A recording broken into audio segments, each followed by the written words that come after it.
अल्हम्दुलिल्लाह जी, मेरे को तो यही नहीं समझ में आता कि इसको स्टार्ट किससे किया जाए। लेकिन मेरी जो इस वक्त सामने बैठे हुए हैं वो हमारे डॉक्टर सैयद सऊद अरशद हैं, एक्टिव भी हैं अल्हम्दुलिल्लाह अल्लाह करीम के करम से, और माशाल्लाह सब भाइयों की तरह इनका भी बड़ा कंट्रीब्यूशन है एग्रीकल्चर के लिए। तो मैं डॉक्टर साहब से रिक्वेस्ट करूंगा कि कुछ कीमती अल्फाज आप सब भाइयों से इरशाद फरमाएं जी। नाबुदु व नुसल्ली अला रसूलिल करीम अम्मा बाद फ़अऊज़ु बिल्लाहि मिनश शैतानिर रजीम बिस्मिल्लाहिर रहमानिर रहीम। तमाम सामाईन और नाज़रीन अस्सलाम वालेकुम रहमतुल्लाह। सबसे पहले मैं तौफीक गनी भाई का शुक्रिया अदा करूंगा कि वो हमेशा की तरह दिलों को मिलाते हैं, इकट्ठा करते हैं, सारे एग्रीकल्चर को एक अम्ब्रेला के नीचे ले आते हैं। ये बड़ा खुशाइन अमल है। और उनकी तमाम टीम का भी शुक्रिया अदा करूंगा कि वो शाना बशाना उनके साथ हर मुकाम पे खड़ी होती है। और मैं आप लोगों का भी शुक्रगुजार हूं कि एक कॉल के ऊपर आप तमाम लोग अपने कीमती टाइम में से एग्रीकल्चर के लिए वक्त निकाल के यहाँ इकट्ठे हुए हैं। बातें तो बहुत सारी हैं, लेकिन वक्त की कमी की वजह से मुख्तसर चंद बातों पे जो है ना रोशनी डालने की कोशिश करूंगा। तौफीक गनी भाई ने आके एजेंडे की बात की और उन्होंने कहा कि किन चीजों पे आज हम डिस्कस किया है, तो मैंने कहा कि देखें 3-4 चीजें हैं जो इम्पोर्टेंट है। एक चीज तो यह है कि हमें शोज के ऊपर फोकस करना चाहिए, क्योंकि शोज का पैटर्न जो है वो एक एग्रीकल्चर की ग्रोथ के लिए बहुत जरूरी है। और अगर शोध होते रहेंगे तो अच्छे बर्ड जिंदा रहेंगे बॉक्सों के अंदर भी और ब्रीडिंग बॉक्सों के अंदर भी। लेकिन अगर शोज खत्म हो जाएंगे तो अच्छे बर्ड की मौत साबित होगी।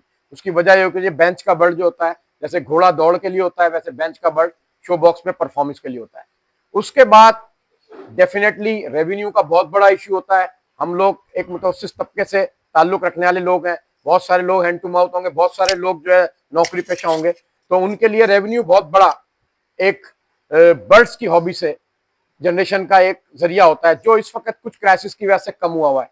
तो उस पर भी ये बात हुई कि मल्टीपल वैरायटीज पे काम होना चाहिए। हमें एक चीज पे जो है ना सारे अंडे एक टोकरी में नहीं रखने चाहिए, हमें मल्टीपल ब्रीड पे आना चाहिए।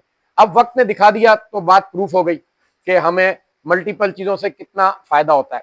तीसरी चीज ये है कि सीजनल, मैं ये सारे पॉइंट रख रहा हूं, बात तो अपनी नहीं रख रहा, ताकि आप लोग के पास जब माइक आए तो आप लोग जो है ना इन चीजों के ऊपर अपना फोकस, अपना इजहार ख्याल करें, ताकि लोगों को एक दूसरे सीखने का मौका मिले। मुझे तो आप पूरी रात दे देंगे तो माइक गला नहीं खुश्क होगा, बैटरी डाउन हो जाएगी माइक की। लेकिन मैं चाहता हूं कि दूसरे लोग अपने एक्सपीरियंस और अपने मामलात को जो है ना सबके सामने रखें और उनमें कॉन्फिडेंस डेवलप हो। और आगे जाके, क्योंकि यहाँ अगर कोई 50 लोग हैं तो उनके पीछे 50,000 लोग हैं जिनसे वो कम्युनिकेशन डेली करते हैं। और बहुत सारे मेंटोर यहाँ पर हमारे साथ आरिफ भाई हैं, शराफत भाई हैं, और बहुत सारे, मेरा नाम लूंगा तो टाइम जाया होगा, वो लोग डेली बेसिस पे लोगों को कन्वेंस कर रहे होते हैं। तो हमें इन 4-5 चीजों पे फोकस करना चाहिए। इंटरनेशनल ट्रेड के ऊपर मैं हमेशा से कहता हूं कि आपको इंटरनेशनल मार्केट बेस्ड होना चाहिए। आपको ये फोकस करना चाहिए कि इंटरनेशनल मार्केट में किस पॉकेट में किस चीज की डिमांड है, और उसकी बुनियाद पे अपनी प्रोडक्शन को फोकस करना चाहिए अगर आप as a commercial breeder farming कर रहे हैं। दूसरी चीजें ये है कि सीजन स्टार्ट हो रहा है, सीजन पे फोकस करें कि बिफोर टाइम हमें कौन कौन सी एसओपीज अप्लाई करनी चाहिए, कौन कौन सी रिक्वायरमेंट है बर्ड्स की जो पूरी करनी है ब्रीडिंग पे डालने से पहले। आने वाले ब्रीडिंग सीजन के लिए बर्ड्स के बिहेवियर को किस तरीके से स्टडी करना है, पेयरिंग के हवाले से बर्ड्स की कंडीशन को किस तरीके से स्टडी करना है, ये सारी चीजें हमारे एग्रीकल्चरिस्ट को पता होनी चाहिए। और हमारा फोकस होना चाहिए ग्रुपों पे, क्लबों पे, यूट्यूब पे, कि इन चीजों को हाईलाइट करके लोगों को डायरेक्शन दें। अब बात आती है इन सारी चीजों के बाद कि आने वाला लाएमल क्या होगा, आने वाली पॉलिसीज क्या होगी। तो बड़ी प्यारी बात की मेरे प्यारे भाई ने, तौफीक गनी भाई ने, कि हम लोग एजुकेशनल वे पे जा रहे हैं। हमारा अगला साल का एजेंडा या प्लान हम सबका, क्योंकि हम सब साथ काम कर रहे हैं, तो डेफिनेटली हमें ज्वाइनिंग बात करनी होगी। किसी एक बंदे का काम नहीं है कि सिर्फ उसकी जिम्मेदारी है और वही ये करेगा। हम सबकी जिम्मेदारी है कि हमें अपने मौकफ पता होना चाहिए। मौकफ ये है कि एजुकेशनल इंस्टीट्यूट के ऊपर हमें फोकस करना चाहिए, ताकि हमें लिटरेट लोग मिले, पढ़े लिखे लोग मिले, जो इस हॉबी के अंदर आके अपना मेयार और अपनी पहचान बनाए। हमारे साथ पहले भी लोग थे, पढ़े लिखे डॉक्टर, इंजीनियर, प्रोफेसर। अब भी हम चाहते हैं कि नए यूथ को भी साथ लेके आए, और उस टारगेट के तहत तौफीक भाई का बड़ा अच्छा प्रोजेक्ट है तमाम ग्रुप का, कि एजुकेशन के अंदर एग्रीकल्चर की एजुकेशन को भी फरोग दिया जाए।